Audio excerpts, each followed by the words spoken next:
박재호 쌤과 함께하는 자신있고 신나게 만점을 받는 자신만만 국어. 자, 우리 5학년 친구들 안녕하세요. 자, 오늘은요, 선생님과 함께 몇 단원 공부를 하게 될지 먼저 확인해 보도록 하자. 자, 오늘은요, 8단원 문장의 구조 공부해 보도록 할 겁니다. 자, 오늘 얘들아, 교과서 개념 찾기니까 어떠한 개념들이 바탕이 되어 있는지 잘 살펴보셔야 되는데, 제목 봐봐, 얘들아. 문장의 구조에 대해서 배우는 거거든? 그래서 조금 어려워요. 여러분들 뭐 주어, 뭐 서술어, 목적어 이런 말들에 대해서 배우고 또 그걸 여러분들이 문장을 보면서 구분해내고 찾아내고 이렇게 할 수 있어야 되기 때문에 조금 어려워요. 미리 얘기했습니다. 자, 그러면 이제 더 열심히 공부할 자세를 가지고 시작하면 되겠지. 자, 그럼 이제 들어가 보도록 하자. 자, 먼저 개념 잡는 핵심 용어 들어가 보도록 할게요.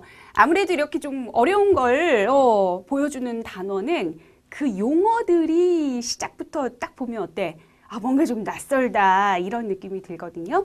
지금 이게 뭐 하고 있는 거예요, 얘들아? 낚시하네, 낚시, 그치? 근데 지금 보니까 문장 성분을 낚는 대회예요. 그쵸? 문장 성분 낚기. 여기 보니까 뭐 어찌하다, 어떠하다, 누가, 무엇이, 무엇을, 누구를 이런 게 도대체 무엇일까? 얘들아, 우리가 문장을 만들어서 말도 하고 뭐 글도 쓰고 그러죠? 그런데 그렇게 우리가 문장을 만들어낼 때 필요한 애들이야. 그러니까 얘네들이 우리가 문장을 만들어내는데 필요한 요소, 즉 필요한 성분이다 라고 생각을 하면 돼요. 알겠죠? 자, 그래서 여기 우리가 알아두어야 할 용어는 무엇이냐? 바로 문장이라는 말이에요. 문장은요, 생각이나 감정을 말이나 글로 표현할 때 하나의 정리된 뜻을 나타내는 최소의 단위야. 그러니까 문장은 생각이나 감정을 담고 있는 내용이 되는데, 자, 여기 보세요. 하나의 정리된 생각을 나타내는 최소의 단위를 일컬어 우리가 뭐라고 한다? 문장이라고 하는 거야. 알겠죠? 그래서 우리가 문장을 만들어서 말을 하기도 하고, 자, 문장을 만들어서 글로 쓰기도 하고, 이렇게 해서 여러분들의 생각, 여러분들의 감정을 표현한다는 거야. 알겠지? 자, 그럴 문자에 글 잠자 쓰니까요. 한자도 참고해 두시고요. 자, 그럼 이제 다음으로 넘어가 볼까? 자, 이번 용어는요. 지금 보니까 이 둘 짝꿍은 어때? 짝을 맺었어. 행복해 보여. 그런데 이 두 남녀는 어떻게 하고 있어요? 나도 짝을 갖고 싶다라고 이렇게 절규하고 있죠. 자, 지금 보니까 만약 뭐뭐라면, 얘들아, 우리 만약 내가 새라면 하늘을 날 수 있을 텐데, 이런 식의 표현 자연스럽죠? 가능하죠? 많이 쓰죠? 자, 그럼 보자. 선생님이 지금 뭐라고 했냐면 만약 내가 새라면, 즉 만약과 라면을 짝을 지어서 어떻게 했어? 문장을 만들었단 말이야. 그래서 이 둘은 뭐가 될 수 있어? 짝이 될 수 있어. 여기도 볼까? 자, 전혀와 없다입니다. 전혀 없다. 나는 돈이 전혀 없다. 나는 돈이 전혀 없다. 자, 여기서 전혀와 없다를 어떻게 했어요? 짝을 지어서 표현했죠. 근데 선생님이 만약에 나는 돈이 전혀 있다? 라고 말했어 봐. 그럼 여러분들이 어떻게 하겠어? 그게 무슨 말이야? 이러겠죠. 나는 돈이 전혀 있다. 이건 말이 안 돼. 그치? 그러니까 전혀와 있다는 짝이 될 수 없겠지. 하지만 지금 보는 것처럼 전혀와 없다는 아주 자연스럽게 어울릴 수 있어요. 나는 돈이 전혀 없다. 자, 그러면 이 둘은 지금 보는 것처럼 멋진 짝이 될 수 있습니다. 딴딴따단. 이 둘은 결혼할 것 같아? 근데 자, 짝이 없는 얘네들은 호응을 이룰 수가 없어서 이렇게 절규하고 있는 겁니다. 외로워 보이지? 그러면 이 장면을 통해서 말하고자 하는 핵심 용어는 무엇이냐? 바로 호응이라는 말이에요. 한 문장에서 자, 앞에 어떤 말이 오면 거기에 대응하는 말이 따라오는 거야. 즉 앞에 어떤 말이 오고 여기에 짝을 이룰 수 있는 말이 따라오는 거. 그래서 아까 봤듯이 만약 뭐뭐라면 전혀 없다 이런 식으로 앞에 오는 말과 뒤에 따라오는 말이 쉽게 표현했을 때 짝을 이루는, 그리고 이렇게 짝을 이루어서 써야만 자연스럽게 문장이 표현되는 이러한 관계를 뭐라고 한다? 바로 호응이라고 해요. 어렵지 않죠? 부를 호자에 응할 응자. 그러니까 부르면 응한다. 뭐 그런 뜻으로 생각하시면 돼요. 됐어요? 자, 이렇게 해서 여러분들 필요한 중요한 핵심 용어들 알아봤고요. 자, 그럼 이제 지금부터 본격적인 개념 찾기 들어가 보도록 한다. 자, 우선 첫 번째 개념은요. 문장 성분에 대해서 알아보는 거야. 도대체 문장을 이루는 성분에는 무엇이 있을까? 이제 하나씩 알아볼 건데요. 자, 문장 성분이라는 말이 무엇인지 기본 개념부터 먼저 알고 갑니다. 문장을 이루는 요소. 자, 다시 한번 문장을 이루는 요소. 아까도 얘기했지만 우리가 문장을 표현하기 위해서는 그 문장을 만들어내는 무언가가 필요하잖아. 그치? 그 문장을 만들어내는 무언가 하나하나를 뭐라고 한다? 문장 성분이라고 해요. 그러면 이런 문장 성분에는 뭐가 있다? 주어 있고요. 서술어 있고요. 목적어 있어요. 알겠죠? 주어, 서술어, 목적어 등이 바로 문장 성분이에요. 근데 자, 이 세 가지만 있는 건 아니야. 알겠지? 다른 문장 성분들도 있는데 우리는 오늘 주어, 목적어, 서술어 이 세 가지 문장 성분 중심으로 배우게 될 거예요. 알겠죠? 자, 그럼 이제 하나씩 살펴보자. 주어란 무엇이냐? 자, 우리 문장에서요. 무엇이 누가에 해당하는, 그러니까 우리가 문장을 표현해 보면 내용상 무엇에 해당하는 부분, 그리고 누가에 해당하는 부분, 이게 바로 주어예요. 자, 그래서 누구 또는 무엇에 대한 설명인지 알 수 있게 하는 부분이 되는 거고, 자, 이런 말이 붙어. 자, 주어 옆에는, 그러니까 이가, 은는 이런 말들이 붙어서 아, 이게 주어구나라는 걸 알 수 있게 해주는 거야. 자, 그러면 예를 봐봐. 예를 보면 훨씬 더 쉽게 이해가 될 텐데, 자, 토끼가 뛰어간다. 누가? 토끼가. 그치? 그래서 이 누가에 해당하는 토끼가 부분이 뭐가 되는 거야? 주어가 되는 거죠. 그 다음 동생은 초등학생이다. 누가? 자, 동생이. 그쵸? 그래서 역시 누가에 해당하는 이 부분이 바로 주어가 되는 거죠. 그래서 얘들아, 무엇이, 누가 여기에 해당하는 내용을 찾으면 되고요. 보통 주어에는 이, 가, 은, 는이 붙어 있으니까 이렇게 붙어 있는 말을 통해서도 여러분들이 참고하시면 됩니다. 알겠지? 그러니까 뛰는데 누가 뛰는지, 초등학생인데 누가 초등학생인지, 뭐 뛰는 거 같은 경우에 지금 토끼가 아니까 동물이니까 뭐 무엇이 뛰는지 이런 것들을 생각해 봐도 된다고요. 알겠죠? 자, 이게 바로 뭐예요? 주어예요. 여러분들 문장 성분 하나하나 주어의 개념은 뭐고 어떤 게 주어고 그러니까 찾을 수 있어야 되니까. 그러니까 어떤 말들이 붙어야 주어가 되고 이런 것들을 여러분들이 머릿속에 저장해둬야 돼. 기억해둬야 돼. 그래야만 나중에 여러분들한테 딱 문장을 줬을 때 아, 이게 주어구나. 뭐 아니면 이제 뭐 이게 목적어구나. 이게 서술어구나. 이렇게 찾아낼 수 있어요. 자, 그래서 지금 선생님이랑 살펴본 내용 되게 중요합니다. 여러분들 머릿속에 꼼꼼하게 저장해두세요. 자, 그 다음 서술어는 무엇이냐? 자, 어찌하다, 어떠하다, 무엇이다에 해당하는 부분이 바로 서술어예요. 이게 무슨 말이냐면 우리가 문장을 표현할 때 그러니까 누가 어떤 움직임, 행동을 하도록 표현할 수도 있잖아. 그래서 어찌하다 같은 경우에는 행동이 드러나요. 그러니까 움직임을 나타내는 그런 내용이 오고 그 다음 어떠하다 같은 경우에는 자, 어떤 상태나 성질을 나타내는 표현이 와요. 그러니까 뭐 예쁘다, 뭐 파랗다, 착하다, 뭐 이런 거 있잖아. 크다 이런 거는 상태나 성질을 나타내는 표현이거든. 그거는 그 대상이 어떠한지를 말하고 있는 거야. 그 다음 자, 무엇이다. 무엇은 그 어떤 대상에 대한 얘기가 있고 거기에 이다가 붙는 형태예요. 그래서 예를 들면 뭐 학생이다. 이 자리에 대상이 되는 학생이 들어가는 거지. 학생이다. 뭐 칠판이다. 책상이다. 뭐 밥이다. 이런 식으로. 그렇게 해서 무엇이다의 형태를 만드는 거지. 그래서 여러분들 서술어 같은 경우에는 지금 보니까 조금 어때요? 복잡하죠. 그렇죠? 그래서 이렇게 어찌하다인지 어떠하다인지 무엇이다인지 나중에는 이것도 좀 구분할 수 있을 만큼 여러분들이 공부를 해 두셔야 되고 그러기 위해서는 어찌하다는 행동이나 움직임을 나타내는 거구나. 즉 뭐 걷는다든지 뭐 아니면 뛴다라든지 달리다 이런 게 이제 바로 어찌한지를 보여주는 거고요. 아까 얘기한 것처럼 어떠하다, 그 다음 무엇이다 이런 것도 좀 여러분들이 구분할 수 있어야 돼요.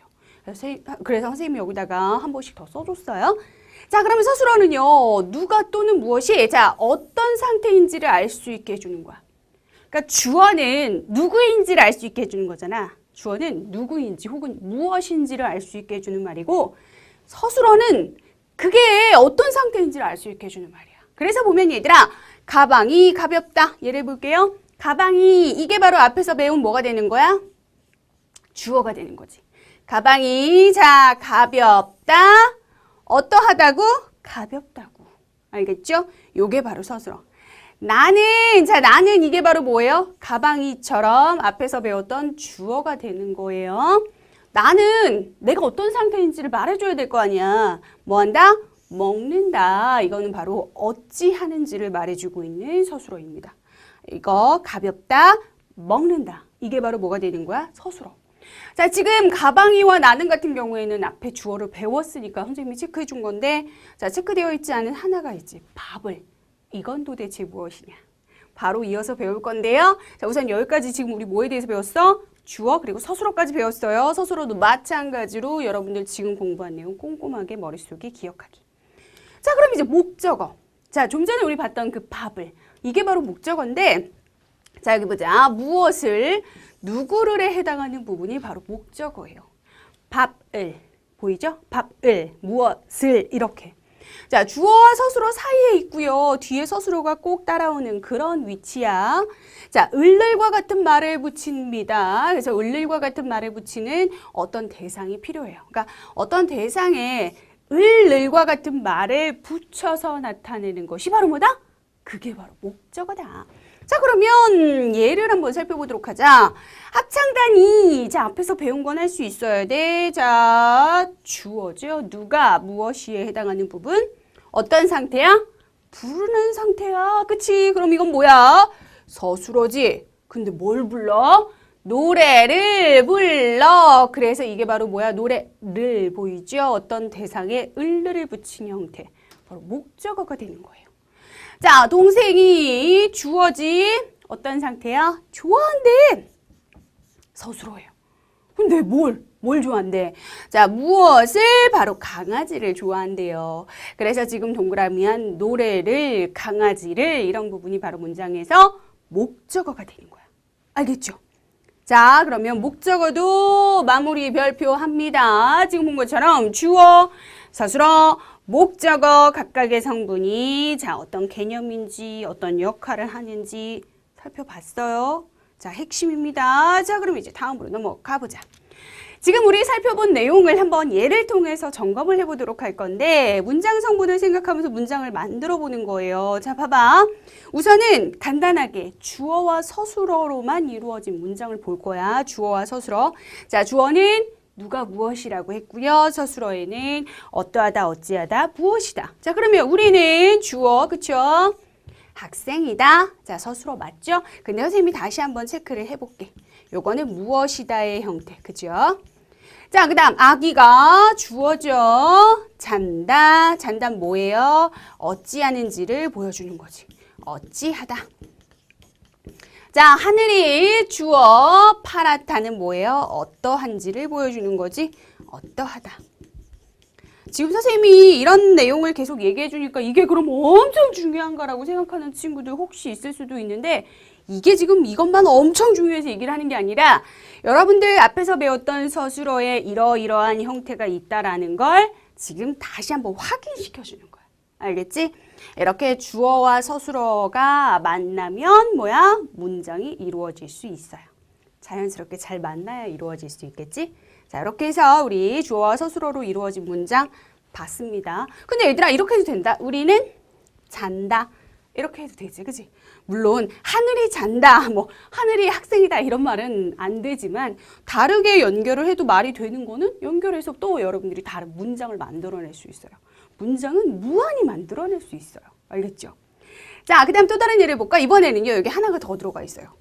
주어와 서술어로 이루어진 문장은 조금 전에도 봤는데 자, 이제 하나가 더 들어가 있으니까 조금 더 복잡해졌죠? 바로 주어, 목적어, 서술어로 이루어진 문장이에요. 아까 봤듯이 주어와 서술어 사이에 위치합니다. 그렇죠? 그리고 뒤에 서술어가 오죠. 자, 새가 주어. 어떤 상태지? 날아, 서술어. 근데 어디를 날아? 하늘을 날아. 자, 목적어죠. 을을 확인해 보시면 돼요. 이렇게 을이 붙는 말이 바로 뭐야? 목적어라고 했어요. 나는 주어. 자, 뭐해? 추워. 뭐? 서술어죠? 뭐를? 춤을. 목적어. 그죠? 자, 코끼리가 주어. 마셔. 서술어. 뭐를? 물을. 선생님이 왜 이런 식으로 지금 문장을 표현을 하냐면 우리가 문장을 나타내는 데 있어서는 꼭 필요한 성분이라는 게 있어. 그래서 조금 전에 본 것처럼 새가 날아. 어디를? 하늘을.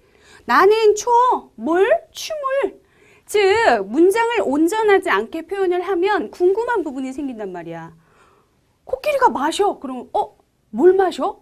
무엇을 마시는지가 궁금해지잖아. 물을 마셔. 이런 식으로 해서 목적어를 채워 넣으면 코끼리가 물을 마시는구나 하고 표현할 수 있는 완전한 문장이 되는 거죠. 자, 그럼 이제 정리해 볼게요. 궁금 Y를 통해서 정리해 볼 건데요. 자, 여기 보면 왜 문장 성분을 생각하며 문장을 만들어야 할까? 자, 선생님이 조금 전에 설명한 내용을 이렇게 궁금 Y를 통해서 다시 보는 거야. 왜 이런 애들이 꼭 필요할까? 그냥 코끼리가 마신다 이러면 되지. 왜 코끼리가 물을 마신다 이런 식으로 문장 성분을 갖추어서 말을 해야 되는가? 문장 성분이 알맞게 갖추어져야만 올바른 문장이 되기 때문이죠. 문장 성분이 올바르게 다 갖추어져 있지 않으면 아까 얘기했잖아. 뭔가 부족한 부분을 느끼게 되고 뭔가 궁금한 내용이 생기게 되고 그래서 뭘 마셔? 이렇게 되는 거라고요. 그래서 우리가 문장 성분을 잘 생각하면서 문장을 만들어야 하는 겁니다. 됐죠? 자, 이제 개념 두 번째, 문장 성분 간의 호응 관계에 대하여 알아보도록 하자. 자, 호응에 대해서도 우리 아까 개념 잡는 핵심 용어를 통해서 잠깐 살펴봤죠. 뭐야? 짝을 이루는 말들, 그치? 자, 문장 안에서 앞에 어떤 말이 나오면 뒤에 적절한 말로 대응시키는 거, 이걸 뭐라고 한다고요? 호응. 그래서 앞에 오는 말과 뒤에 오는 말이 잘 짝을 이루는지를 살펴보는 거야. 자, 이 경우 주어와 서술어가 어울리게 쓰는 것도 잊지 말아야 되겠고, 자, 꾸며주는 말과 서술어가 어울리게 쓰는 것도 잊지 말아야 되겠죠. 이 경우 이제 이 꾸며주는 말이 앞에 오면 이 서술어는 꾸밈을 받는 말의 역할을 하게 되는 겁니다. 사실 이렇게 정리된 내용만, 개념만 읽어보면 잘 이해가 안 된다? 근데 이 호응 같은 경우에는 더더군다나 그러니까 꼭 예와 함께 봐야 돼. 그러니까 예와 함께 봐야만 이게 이런 말이구나 하는 게 쉽게 이해가 될 겁니다. 자, 우선 호응이라는 말만 잊지 마세요. 호응이 뭐라고요? 앞에 어떤 말이 오면 그에 맞는 뒤에 오는 말이 따라오는 거. 그래서 짝을 이루는 말들이 같이 다닌다라고 생각하면 돼. 그래서 그 짝을 이루는 관계에는 뭐가 있느냐? 주어와 서술어의 관계. 그리고 꾸며주는 말과 꾸밈을 받는 말 사이의 관계 이런 것들을 잘 살펴보라는 거예요. 자, 그럼 한번 예를 보도록 하자. 호응 관계에 맞게 문장을 고쳐볼 거예요. 그래서 호응 관계가 제대로 이루어지지 않으면 어떤 느낌인지 한번 봐봐 얘들아. 자, 지금 여기 보니까 돌솥밥이다, 그지? 맛과 영양이 훨씬 많습니다. 돌솥밥은 맛과 영양이 훨씬 많대. 문장 이상하지? 왜 이상해? 영양은 많다 적다라고 말할 수 있어요. 이 관계는 동그라미야. 그런데 맛은 많다 적다라고 말하지 않아요. 맛이 있다 없다라고 말하지 맛이 많다 적다라고 말하지 않아요. 그럼 이 관계는 어울리지 않는다라는 거야. 다시 한번 정리해보면 영양은 많다와 호응이 되지만 그래서 동그라미 해놨지? 근데 맛은 많다와 호응이 되지 않아. 그래서 X 해놨지. 그러면 자, 호응 관계에 올바르게 고쳐봤을 때 어떻게 돼야 되느냐? 맛이 좋고 영양이 많다. 이런 것처럼 자, 맛에 해당하는 표현이 와야 돼. 그지? 그리고 영양에 해당하는 표현이 와야 돼. 즉 주어와 서술어의 호응이 잘 이루어져야 돼. 맛이라는 주어에 대한 좋다라는 서술어, 영양이라는 주어에 대한 많다라는 서술어. 이렇게 주어와 서술어의 호응이 그 짝이 잘 맞게 이루어져야만 올바른 문장이 될 수 있다라는 거예요. 알겠죠? 자, 그러면 이 예를 통해서 여러분들이 알아둬야 할 것이 두 가지입니다. 우선 이런 문장을 줬을 때 잘못됐구나라는 걸 판단할 수 있어야 돼요. 알겠죠? 더 어렵게 문제를 내면 왜 잘못됐는지를 물어보기도 해요. 그런 다음 여러분들이 또 하나 할 수 있어야 되는 게 이걸 올바르게 고칠 수 있어야 돼요. 무슨 말인지 알겠죠? 하나 더 보자. 꾸며주는 말과 서술어의 호응인데요. 그것은 결코 위험한 행동이 맞다. 지금 맞다라는 서술어가 왔는데 이 결코라는 말하고 어울리냔 말이야. 그러니까 결코라는 꾸며주는 말이 맞다라는 서술어와 어울리니? 어울리지 않아요. 보통 우리가 결코가 오면 그것은 결코 위험한 행동이 맞다라고 하는 게 아니라 그것은 결코 위험한 행동이 아니다. 이런 식으로 말한단 말이야. 왜냐하면 여기 봐봐. 여기 파란색으로 써 있는 내용 보세요. 자, 결코, 전혀, 별로 등의 말은요. 부정의 뜻을 가진 서술어인 자, 아니다, 없다, 아니하다, 못하다 이런 말과 호응을 이루어요. 그래서 전혀 없다, 전혀 아니다, 뭐 결코 없다, 결코 아니다, 별로 없다, 별로 아니다 이렇게 말해야만 올바른 짝이 되는 거고 어색하지 않은 자연스러운 문장이 되는 겁니다. 무슨 말인지 알겠어요? 그래서 얘네들은 세 개 외워. 결코, 전혀, 별로. 얘네들은 뒤에 어떤 말이 와야 된다? 부정의 뜻을 가진 말이 와야 된다. 그래야만 꾸며주는 말과 서술어의 호응이 올바르게 이루어질 것이다. 그래서 이걸 이제 바꾸는 거야. 바꾸면 그것은 결코 위험한 행동이 아니다. 자, 부정의 뜻을 가진 말이죠. 이렇게 하면 호응이 잘 이루어진 거야. 좀 어렵지. 그래서 여러분들이 사실 이런 표현을 우리가 생활 속에서 많이 쓰고 있기 때문에 내가 뭐라고 말하고 있었더라 이런 걸 좀 떠올려 보면 도움이 되긴 하지만 또 우리가 기본적으로 공부하는 친구들이니까 어떻게 해야 되더라. 머릿속에 또 배운 건 저장을 해둬야 되겠죠. 결코, 전혀, 별로. 자, 얘네들은 누구랑 만나야 된다? 부정의 뜻을 가진 서술어와 만나야 된다. 잊지 마세요. 자, 그럼 이번에는요. 개념 3이요. 문장 성분 간의 호응 관계를 생각하며 책에 대한 소감을 써볼 때 우리가 어떻게 할 수 있느냐. 자, 이야기를 읽고 있었던 일을요. 순서대로 잘 정리를 합니다. 그리고 각 장면이나 등장인물에 대한 자신의 생각이나 느낌을 자세하게 정리하는데요. 자, 우리 얘들아, 결국 책에 대한 소감을 쓰는 거잖아. 그러니까 물론 우리가 문장 성분에 대해서 배웠기 때문에 문장 성분 간의 호응 관계를 잘 생각하면서 쓰는 거긴 하지만 어쨌든 결론적으로는 책에 대한 소감을 쓰는 거니까 중요한 내용은 생각이나 느낌을 쓰는 거죠. 그렇죠? 자, 그 다음 있었던 일과 자신의 생각이나 느낌을 바탕으로 책에 대한 소감을 쓰고요. 문장 성분 간의 호응 관계가 알맞지 않은 문장이 있다면 찾아서 바르게 고쳐야지. 그래서 이 단어는 문장 성분에 대해서 공부하는 단원이야. 근데 그걸 단순히 문장만 가지고 공부를 하는 게 아니라 뒤에 가면 지금 보는 것처럼 글을 읽고 그 글 내용에 대한 소감을 써보면서 또 공부를 하게 되는 거거든요. 그렇기 때문에 앞에서 배웠던 문장 성분은 자, 여기 이렇게 소감문을 쓸 때 여러분들이 잘 적용해서 쓸 수 있어야 된다는 거예요. 알겠죠? 요거는 좀 사실 늘 하던 거야. 책에 대한 소감 쓰기. 그치? 그래서 앞에 배웠던 개념 1과 개념 2 오늘의 핵심 내용 잊지 않도록 하세요. 자, 우선 지금 개념 3의 이해까지 확인하고 다음 내용 문제로 넘어가 보도록 할 겁니다. 자, 그러면 우리 조금 전에 책에 대한 소감문 쓰기 이런 식으로 쓰는 거야. 갈매기에게 나는 법을 가르쳐준 고양이 이 글을 읽고요. 인상적인 장면에 대한 생각이나 느낌을 말해보는데 자, 이 장면을 인상적이라고 생각했어요. 지금 고양이가 있고요. 자, 이게 누구냐면 갈매기예요. 갈매기 캔가인데 이 지금 여기 이렇게 알을 옆에 놔두었지. 이 엄마야, 엄마고 근데 지금 이 뭐냐면 기름투성이가 돼서 기름에 쌓여서 지금 죽어가고 있는 거거든요. 목숨을 잃어가고 있는 중에도 알을 걱정하는 캔가의 모습을 보고 우리 엄마가 떠올랐다. 이 장면을 떠올리면서, 그러니까 이 장면을 보면서 이런 생각이나 느낌을 갖게 된 거지. 이런 식으로 여러분들도 정리해보면 된다는 건데요. 자, 여기서 궁금하게 잠깐 정리를 해보면 장면에 대한 자신의 생각이나 느낌은 어떻게 말하는 거라고요? 장면에 대한 자신의 생각이나 느낌이 잘 드러나도록 자, 구체적으로 표현합니다. 그냥 좋다, 그냥 싫다, 뭐 그냥 나쁘다, 뭐 그냥 예쁘다 이게 아니라 이래서 좋다, 이래서 나쁘다, 뭐 이래서 이상하다 이런 식으로 구체적으로 표현할 수 있어야 돼요. 그렇게 해야만 제대로 된 소감문을 쓸 수가 있겠지. 자, 됐습니까?